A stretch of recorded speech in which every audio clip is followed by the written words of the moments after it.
ಸಣ್ಣವರಿದ್ದಾಗ ಈ ಹಲಸಿನಕಾಯಿ ಬೀಜನ ಕೆಂಡದಲ್ಲಿ ಹಾಕಿ ಸುಟ್ಟು ತಿಂದ ನೆನಪು ಅಷ್ಟು ಟೇಸ್ಟಿಯಾಗಿರೋದು. ರೀಸೆಂಟಾಗಿ ಸ್ವಲ್ಪ ಹಲಸಿನಕಾಯಿ ಬೀಜ ಸಿಕ್ಕಿತ್ತು, ಅದರಲ್ಲಿ ಹುಳಿ ಮಾಡೋಕ್ಕಾಗೋಷ್ಟು ಇರಲಿಲ್ಲ. ಸೊ ಅದಕ್ಕೆ ಇದರಲ್ಲಿ ಸಾರು ಮಾಡಿದ್ದೆ. ಕಮ್ಮಿ ಇಂಗ್ರೀಡಿಯೆಂಟ್ಸಲ್ಲಿ ಒಂದೊಳ್ಳೆ ಟೇಸ್ಟಿಯಾಗಿರೋವಂಥ ಹಲಸಿನಕಾಯಿ ಬೀಜದ ಸಾರು ಹೆಂಗೆ ಮಾಡೋದು ಅಂತ ನೋಡೋಣ ಬನ್ನಿ. ಇದಕ್ಕೆ ಕೊಬ್ಬರಿ ಎಣ್ಣೆ ಹಾಕಿದ್ರೇ ರುಚಿ ಇರೋದು.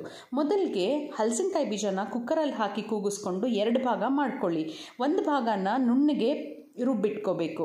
ಈಗ ಒಂದು ಪ್ಯಾನಲ್ಲಿ ಕೊಬ್ಬರಿ ಎಣ್ಣೆ ಹಾಕಿ 1-2 ಸ್ಪೂನ್ ಧನಿಯಾ, ಖಾರಕ್ಕೆ ಒಣಮೆಣಸಿನ್ಕಾಯಿ, 1 ಕಪ್ ತೆಂಗಿನಕಾಯಿ ಹಾಕಿ ಚೆನ್ನಾಗಿ ಫ್ರೈ ಮಾಡಿಕೊಂಡು ಅದನ್ನೊಂದು ಮಿಕ್ಸಿ ಜಾರಿಗೆ ಹಾಕಿಬಿಟ್ಟು ನುಣ್ಣಗೆ ರುಬ್ಬಿಟ್ಕೊಳ್ಳಿ.